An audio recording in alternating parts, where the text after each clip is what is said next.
Listen carefully and answer questions 1 to 4. Good afternoon. Many people in the Western world eat the wrong food, and they eat far too much of it. So, the topic of my lecture today is healthy eating. I'll divide my talk into 3 parts.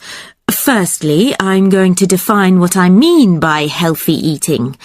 After that, I'll go on to talk about why people don't eat properly, and then I'll finish my lecture with some ideas for improving the situation. Right. So, what do I mean by healthy eating? Well, some people might think it means eating a lot of meat. Of course, vegetarians wouldn't agree with this. They think eating meat is very unhealthy. Other people think that eating a lot of cabbage is good for you, or a lot of salad. Well, naturally, cabbage, salad and meat can all be part of healthy eating. But for me, healthy eating means 2 things. One is eating a balanced diet, and the other is eating the right amount of food. In my opinion, a balanced diet means eating a variety of foods, including meat, vegetables, fruit, cereals, and dairy foods. Obviously, the amount of food we should eat is more difficult to decide. It depends a lot on how active we are. Before you hear the rest of the conversation, you have some time to look at questions 5 to 10.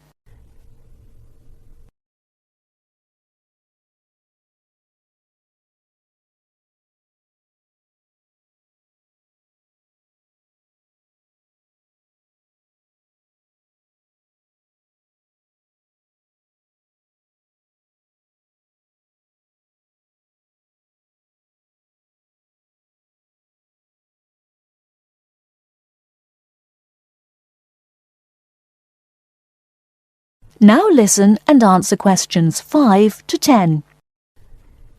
Now on to my next point. Why do so many people eat badly? Well, let's look first at having a balanced diet.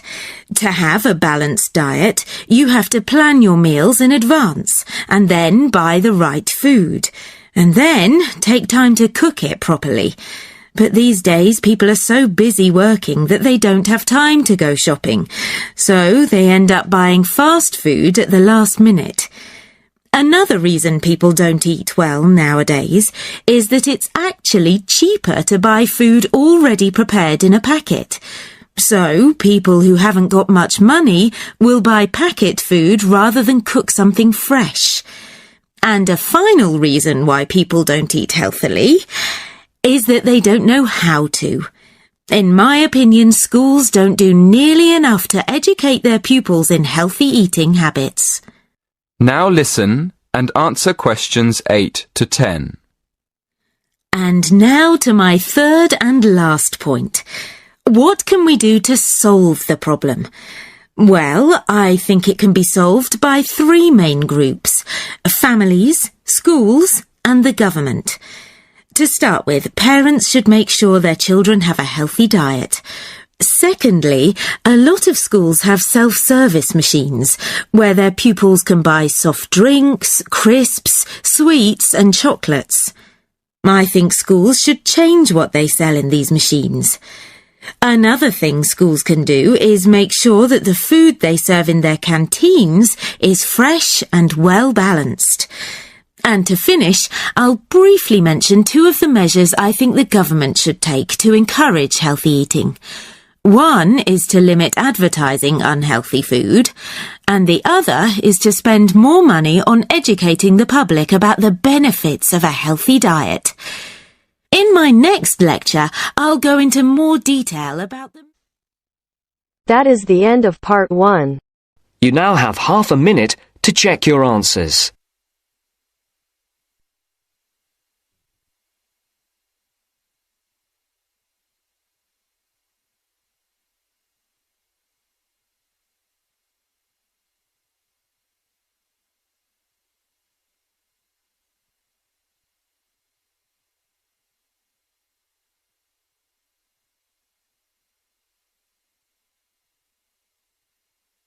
Now turns to Part 2.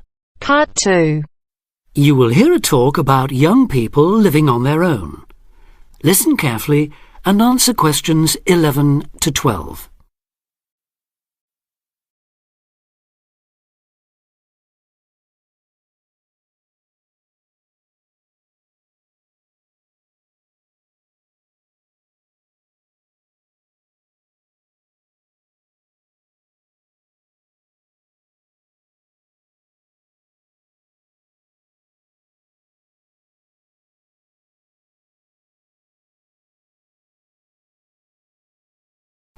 Listen carefully and answer questions 11 to 12. Loneliness is something we all suffer from in varying degrees, but young people living on their own can be particularly vulnerable. Many who leave the family home find they are less confident and have more difficulty in finding their feet than they expected. Often, going to work or study in another town or city will be the first time they have lived away from home.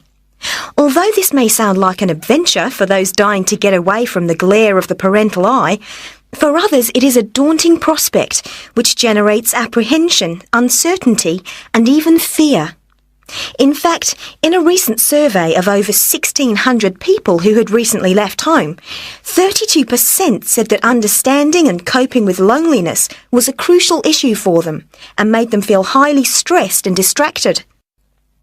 An annual report by researchers last year recorded a noticeable increase in the number of individuals with homesickness, transition and isolation issues. Acknowledging that feelings of loneliness and isolation could impede progress at work or study, they examined the number of people using the welfare and health services. They found that young people in particular were prone to difficulties. Last year, 61% of all people using counselling services were aged under 30, and of this group, 57% were men. Now listen and answer questions 13 to 20.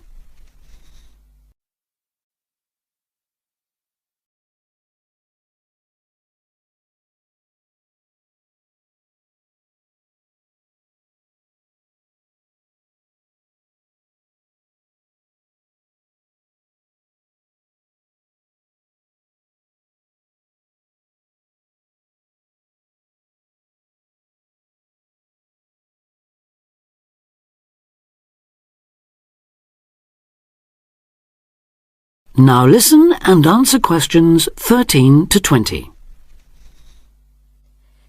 Leaving home involves a major change in lifestyle, work patterns and degree of independence. You will be away from home, family and friends and are no longer supported by familiar surroundings. For this reason, in the first year a lot of young people suffer from loneliness. Ironically, this sense of isolation comes at a time when you are likely to be surrounded by people most of the time. Living in a busy city, travelling on crowded buses and trains, you will be constantly among people. But this can sometimes compound your sense of being alone. Seeing others who appear at ease among large crowds, mingling and making friends, can make you feel excluded and inadequate. Adapting to a new environment makes people uncertain of what to do or how to behave and breeds insecurities which can make for a real sense of isolation. It is often those who are more used to being on their own who deal best with the transitional period of leaving home. Other reasons for feeling alone include high expectations of the big city where you have the best time of your life and meet lifelong friends. It may be the first time you have had to make new friends since you started primary school, and perhaps you are reluctant or finding it hard to replace old friends whom you miss. There are also pressures to juggle work and socialising, which may leave you feeling left out. Or it could be that you have a long-distance relationship and feel torn between your new lifestyle and that special person who lives so far away. Because loneliness can leave you with a sense of low self-esteem, where you become self-conscious and feel you have been rejected, it is very difficult to overcome. You may be reluctant to even try and make new friends or take part in social activities, and will also find it difficult to say no to things, leaving you feeling exploited and weak. One of the ways of combating loneliness is to remember that it's not your fault, and that it's something everyone has to deal with, despite appearances. Counsellors advise those feeling lonely to speak to someone they know about their feelings. They also ask them to consider joining groups and societies and to get involved in activities which interest them as a way of meeting more people. Of course, overdoing it and jamming your schedule with too many things just to avoid being alone will not work. But meeting others with common interests may be a step forward. If you still feel like you need someone to talk to, you could try group counselling, where you will be able to talk to and receive support from a small number of people with the same difficulties as you. For more information or to be put in touch with an individual counsellor, contact the local town hall support services.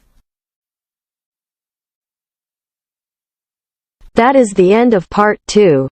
You now have half a minute to check your answers.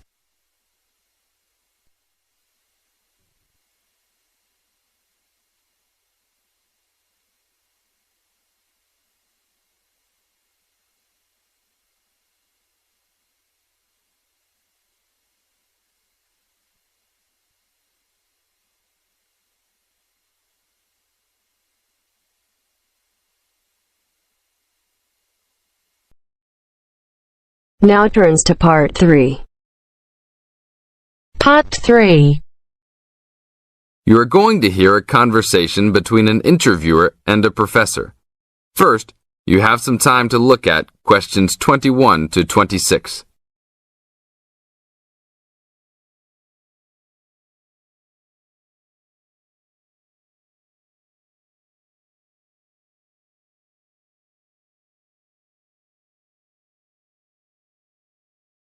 Now listen to the tape and answer questions 21 to 26. Today I'm here with Professor Nittick, who is our new university president. He has been a professor for 20 years and teaches many of the best classes on campus.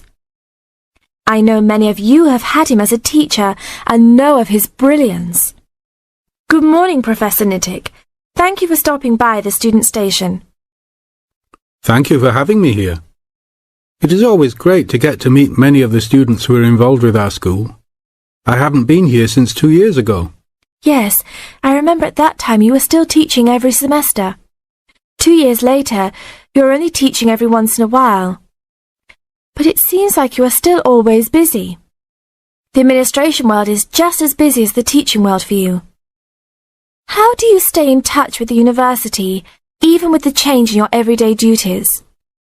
I try to stay in touch with what is popular with the university students. I usually spend time with as many students as I can. They usually give me insight into what the new concerns and beliefs are for the new generation. On top of that, I try to be as youthful as I can. I consider myself to be youthful, at least for my age. So I always have a good time and try to stay young. I try my best to not just be a teacher, but also participate in university life. Interesting. So, are you still doing lots of academic work, or are you mostly concentrating on administrative affairs? Well, I mostly do administrative affairs now, but that doesn't mean that I still don't have a very deep interest in academic matters. I often visit other campuses around the world and meet other professors in my field. I learn the most by travelling and seeing the different places of the world and the different fields of thought. I even did a television programme last month in Manchester. Will you be on television any time soon then? Well, you can call the television station and see if I will be on television any time soon. Maybe I will be on the news report. I don't think it is really that significant, though. Oh, really? That sounds great. I will remember to look out for you. Let's move on. With all your busy travelling recently, how do you find time for your personal life? I try to keep my university life separate from my personal life. Sometimes it's hard to find time to just take my wife and 3 kids out for a family dinner, but usually we all manage to get together every few days. I'm taking a few weeks off next month to take my family down to South America, to Brazil for a few days. I can't wait to just sit on the beach. Wow, that sounds like a wonderful trip. Professor Nittick, could you tell the audience a little about what goes on in an average day of a university administrator? An average day? Oh, I don't think there is such thing as an average day for me. The last few weeks I've been travelling all the time. I can be in Los Angeles in the morning and in New York by the afternoon and back to Los Angeles by the evening. Sometimes I will spend the whole week at a new university, showing the new administrators the ins and outs of running a university. Sometimes I can spend the whole day in the office on the phone. So there really is no average day for me. I guess that is because I do so many different tasks. Sorry to let all the viewers down, but that is the plain truth. Now look at questions 27 to 30.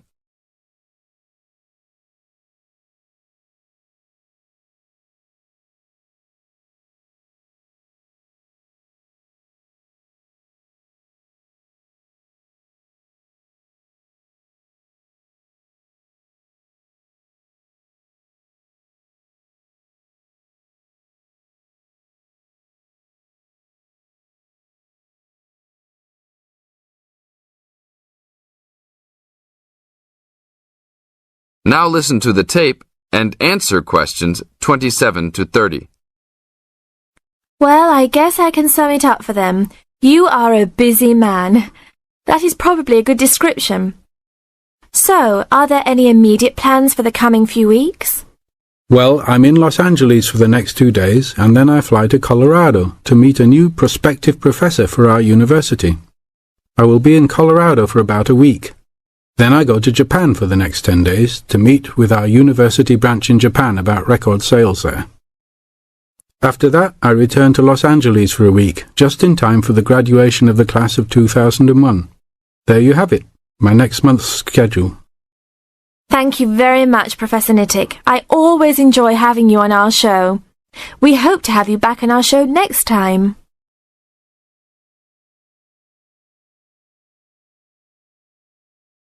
That is the end of part 3. You now have half a minute to check your answers.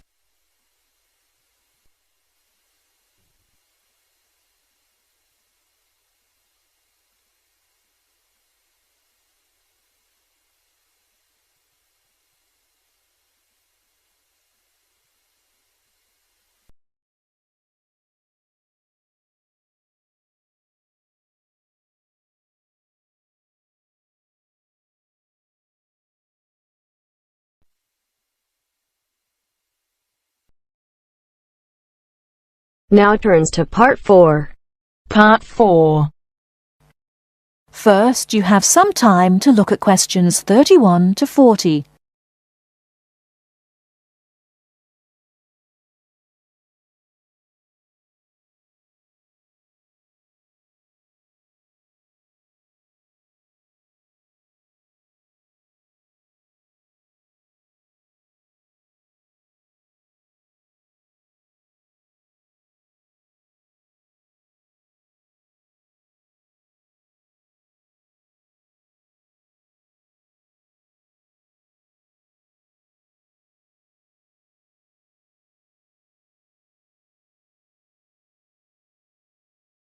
Now listen carefully and answer questions 31 to 40. Last week we looked at some of the features of modern houses, and today we're going to turn the clock back and look at traditional house design. I've chosen to start with Samoa, which is part of a group of Polynesian islands in the South Pacific Sea, because the influence of culture and weather on house design is quite clear there. So let's have a look at, first of all, at the overall design of a traditional Samoan house. Now, these days, houses in Samoa have become more modern and are usually rectangular.